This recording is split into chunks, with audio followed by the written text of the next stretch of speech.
In the past 12 months, I've split tested and built funnels for dozens of 7 and 8 figure brands. And so in this video, I'm going to take 10 minutes to show you how you can scale any e-commerce brand through conversion rate optimization and funnel building. But before we go through the 4 main pillars of how you can leverage funnels and conversion rate optimization to scale your brand, I need to explain a very simple concept about the customer journey in e-com and how actually someone from cold traffic, from a simple prospect, becomes a customer in e-commerce. So the customer journey for most e-commerce brands out there looks something like this. So we have an ad to start with. This can be obviously whatever platform, Google, Meta, native, anything, any platform that you can put paid ads on. And then we have someone that actually clicks on the ads. We have there an arrow that is the click from the traffic. And after the click on the ad, they land on your funnels. Obviously, your funnels can be landing pages. It can be your main store. They can click on and land on a PDP or on a collection page. And what happens here on your funnel is that they either convert. So this here is where you actually make your money and you actually make your revenue,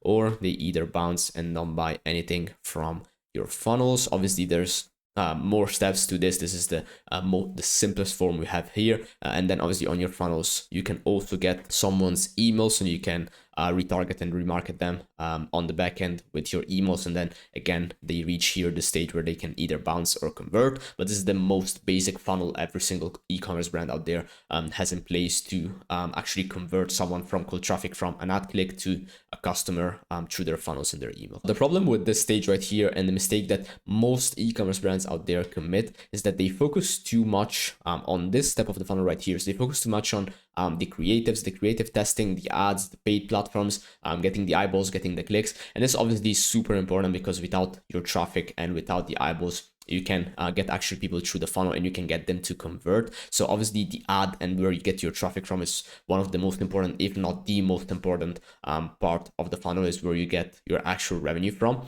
But they commit the mistake of focusing too much on it and neglecting the actual step where the conversion happen, which is this stage right here. The funnel, your landing pages, your store is where the conversion actually happens. The conversion, as you can see, the conversion is not the arrow here is not starting from the ad, it's not starting from the creative platform, it's not starting from your creatives, it's starting from the funnel. That's where people actually can go through and convert and buy your product. And the error and the mistake that a lot of brands commit is that they focus too much on this, so on the ad here, but they neglect or they don't focus as much on here, on this stage right here. And the problem is you can focus as much as you want on your ads, on your creative testing, on getting as many eyeballs as you can, on getting as many people to click as you can. But if your game is poor here, all of this is useless. The focus you put here, all of the focus you have here, testing all of those creatives, testing all of those angles, all of those things, is useless if you can actually get people to convert and if you don't actually have this step right here optimized. This here is super important, is as important, if not more important than what you do here, because all of your effort that you put in here is wasted if you can get people to actually convert at this step right here. That's why you need to take your funnels and your conversion rate optimization very seriously. And that's why in today's video, I'm going to show you the 4 main pillars of how you can leverage them correctly and properly to scale your brand. The first one is targeting. Targeting, super important. We're going to go through this one. This is the first pillar we have in conversion rate optimizations and funnels. The second one is the offer. Again, the offer, super important as well, as much as targeting, if not even more than targeting. Then we have your presentation. So how you actually present and show the offer to your target, super important. This also, a lot of people neglect this, but presentation can do a lot on its own. And then the last one is the testing framework. You need to leverage and you need to implement to actually test this thing, and making sure that you have a system in place that guarantees that your targeting, your positioning, your offer, and all of these things get better over time while you're doing it. So let's start with one of the main and most important pillars, which is targeting here. And targeting is, as the word says, the target audience or the target market, the segment of the market you want to sell your product to. And to do that, you need to have selling angles. So what is a selling angle? A selling angle, a specific point, a specific benefits, a specific feature, a specific thing about your product that differentiates, hopefully, your product from the competition, from the market, that you use to actually sell and propose your product through on the market with your advertisement, with your creatives, with your hooks, with things like that. And actually out of the selling angle, what you get is the things you need to market your product. So you get headlines, you get ad copy, You get things like your hooks, stuff like that. All of these things, to come up with hooks, ad copy, headlines, and these things right here, you need selling angle. And obviously not all selling angles will work for your product. That's why creative testing exists. That's why you need to put multiple things out on the market, and different headlines, different ad copy, different hooks, to actually test and find what works for your advertisement. But you need selling angles to that. Now, how do you find a selling angle for your product? That's obviously different based on the product, the niche, the brand, the competition, what's out there on the market already, how sophisticated is the market, how sophisticated is the buyer on average. But that really depends. But the process is kind of the same. Based on the sophistication, based on the market, based on the product, you need to find that point that you think will actually make selling your product or advertising your product easier and more effective than your competition, or the most effective one. And that's how you actually find your headlines, the ad copy, and the hooks you need to put that selling angle out on the market for your product. And that's what allows you to actually get interested eyeballs, or eyeballs that will actually want to buy your product, or at least check it out and see if it's something that's useful for them. You do that through the selling angle. Through the selling angle, you come up with the headlines, the ad copy, and the hooks you use to put out those things. And a lot of brands, they get this point fairly right. So they do this for their creative strategy. So what ads they're going to put out, what creatives they're going to put out, what hooks they're going to use, what ad copy they're going to use, what headlines they're going to use. But they fail to do this at the stage where the conversion actually happens. So what we mentioned before here for the funnel. So they do this, they apply their targeting, and they have a lot of targeting work on their ads, on their creative system here. But they don't do, or they fail to do the same thing efficiently on the funnels side of things, which is the most important part, because that's where I mentioned before the conversion actually happens. So this is in the form of using different types of funnels, direct your traffic or your eyeballs to different types of funnels. So cold funnels, educational funnels, direct purchase funnels, things like that. The targeting varies based on the selling angle you're using or the sophistication of the market. So the things I mentioned before that apply for your creatives and for your ad testing also applies on the funnel level. So after the click, after they actually get and land on your funnel, you need to do the same work to find out what works the best for your audience, what works the best for that specific selling angle. After you find the selling angle that works, so when you find that, and when you make sure that that angle is what actually brings in eyeballs that are interested to buy, then use that to actually perfect your targeting on the funnel side of things. So having the correct funnel in front of that traffic, having the correct copy in front of that funnel, having the correct headlines. So you need to do this, you need to do the targeting work both on the creative ad side and also on your funnel side. That's super important, and it will allow you to convert much better at much higher average order values. Second pillar I'm going to cover here is the offer. So offer being obviously one of the most important things in e-commerce. After you've validated your targeting, your selling angle, and you found out that one that works for your traffic, for your product, and you validated that both before the click on your advertisement and after the click on your funnels, you're going to start testing offers. Offers one of those things that will obviously impact the most your bottom line. So your revenue, profit margins, and all of those things. And the hallmark of a good offer, so you know you've found a good offer when your offer is profitable. So we have profit with cold traffic. If your offer is profitable with cold traffic and with cold traffic funnels and all of those things, you know that you found a good offer, you know that you have a good thing going on there. And that will allow you, when you have an offer that's profitable with cold traffic, that is going to allow you to outspend your competition on acquisition, so acquiring new customers and not repeat customers, not retargeting customers, so strictly new customers with a good offer. If you're profitable with it, you can afford to outspend your competition and actually beat them out in the acquisition game and have the best numbers possible to allow you to scale and actually get a bigger pie, a bigger piece of the market profitably if you have an offer that works.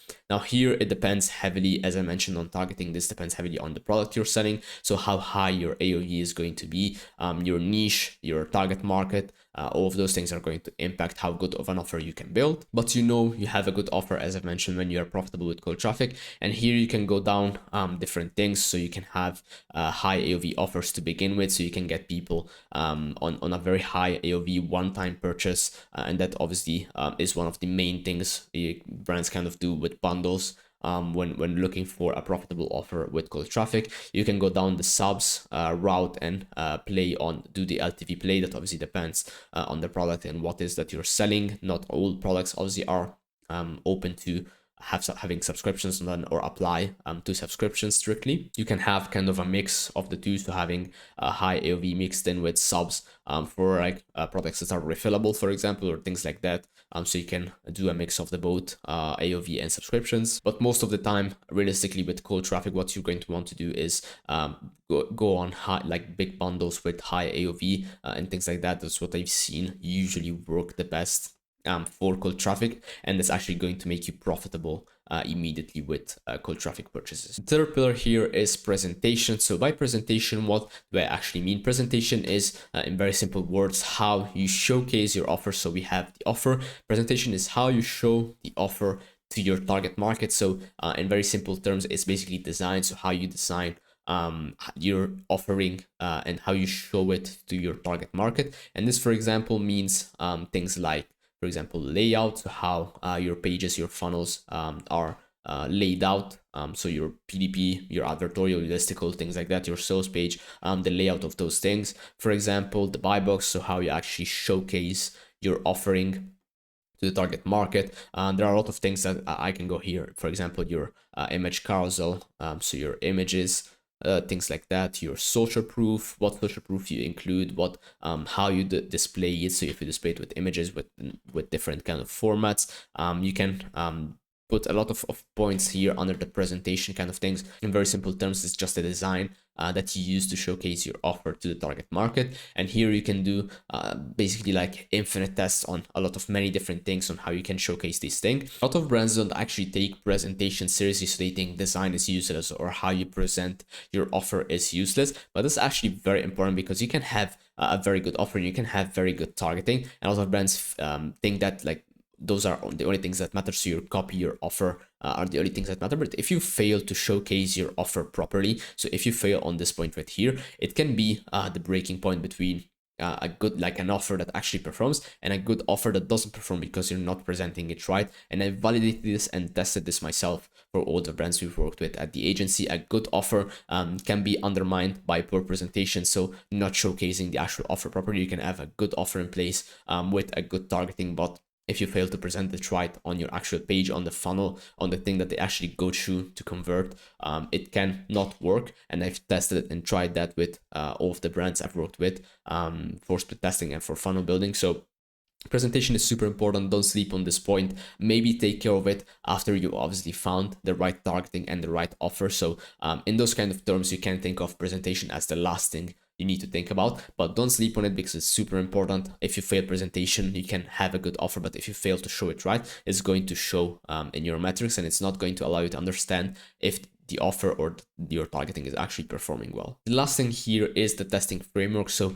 now you have obviously a lot of ideas after I've mentioned these pillars: targeting, offer, presentation. You want to test a lot of different things. You want to go through these tests and then put different stuff out on the market, put different targeting out on the market, new selling angles, new offers, new way of showcasing your offer. But how do you actually do it in a way that's systematic, that guarantees that over time you experience that incremental improvement that split testing can give you? And you need to have a testing framework to that. Now, the testing framework that specifically we use at my agency when we work with 7-8-figure brands to unlock 10, 15, 20%, 50%, 100% improvements over time, over a long enough time frame in conversion rate, AOV, revenue per visitor, and all of those things.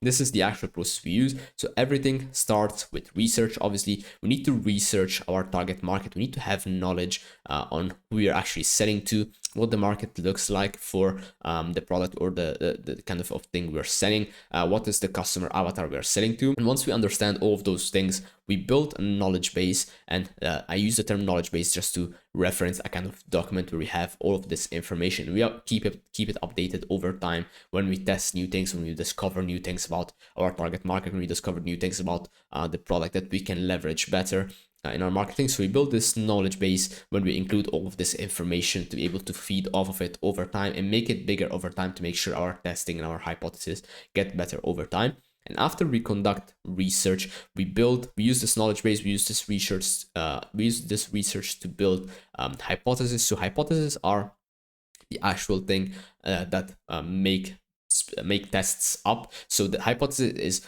what we are going to change and what is the idea behind what we're going to change, why we're going to make that change, and what is it going to impact by making that change. So for example, we're going to test this specific thing on the product page because we've seen that specific thing in our knowledge base, in our research, and this is going to allow us to increase this metric by this percentage, obviously if the test wins. And this is the hypothesis and the kind of main fuel behind a split test. So over every single split test we build has an hypothesis, what we're going to change, why we're going to change it, what is it going to impact, and in what kind of way is it going to impact it. And based on this hypothesis, we actually design and develop tests. So obviously we have the design and development phase here. So design and dev. Based on the hypothesis we've built, we actually design and develop the test. The tools don't really matter here. We use Figma, for example, to design to design the tests. Then we develop them with code natively,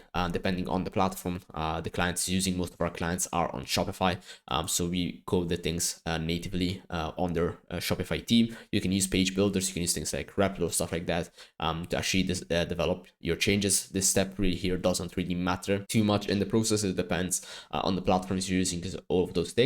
But using the hypothesis, we actually design and develop the change, and then we actually start the test once we have the actual change ready to test against the control situation. The control situation is what the brand is already doing, and the new variation is what we've built as part of our research and hypothesis building. And then you need to keep this cycle up. So what basically happens here is that after a test starts, after enough time, after you've collected enough data to make sure the test is significant, you need to keep the cycle up here. So you need to repeat. So what happens is you get the information after the test you've just ran here and this just ended. You feed the knowledge base, and using all of the new information you have and the information you collect over time, you keep repeating the cycle. You keep repeating the cycle over weeks, over months. The improvements you're going to get with this kind of framework, following this testing framework, research, hypothesis, design, development, start and repeat, and keeping the cycle up, is going to scale your brand over time automatically, because over time automatically you're discovering things that's going to make your funnel more performant. It's going to give you higher conversion rate, higher AOV. And there's not really a way where you can mess this up, because even if all of the tests you make lose, so even if you test, let's say in a completely impossible scenario where you test, for example, for 3 months, let's say, and every single test you run is a losing test, you're not even, in that case, you're not getting a negative ROI, or you're not losing out, because you're not going to actually implement those variations on your store. So here you're getting what we call loss avoidance. So instead of actually implementing something without testing it and without knowing the impact, you know that specific change is not helping either your conversion rate, your revenue per visitor, your AOV. So you're not going to implement it. And so you still get a positive ROI or a good ROI from tests that lose. And that's it. Those are the 4 main pillars you need to leverage to scale your e-commerce brand. If you want a more in-depth look on exactly the step-by-step of how we implement this testing system for our clients and 7 and 8-figure brands we work with, then you can look at this 1 hour plus guide I have on my channel. I've recorded that specifically to show the in-depth process. You can click on the top right card here on the video to go to that guide. If you want to work with me and my team with increased conversion rate, AOV, revenue per visitor, and overall profitability for dozens of brands, you can book a call on the first link in the description with me, and I'm going to give you a full roadmap of how we can implement this system for you. And you can also get a 60-page PDF on how you can implement this for yourself in the second link in the description by subscribing to my email list. And you're going to also get weekly insights on the tests we run and the results we get for the clients we work with. See you in the next video.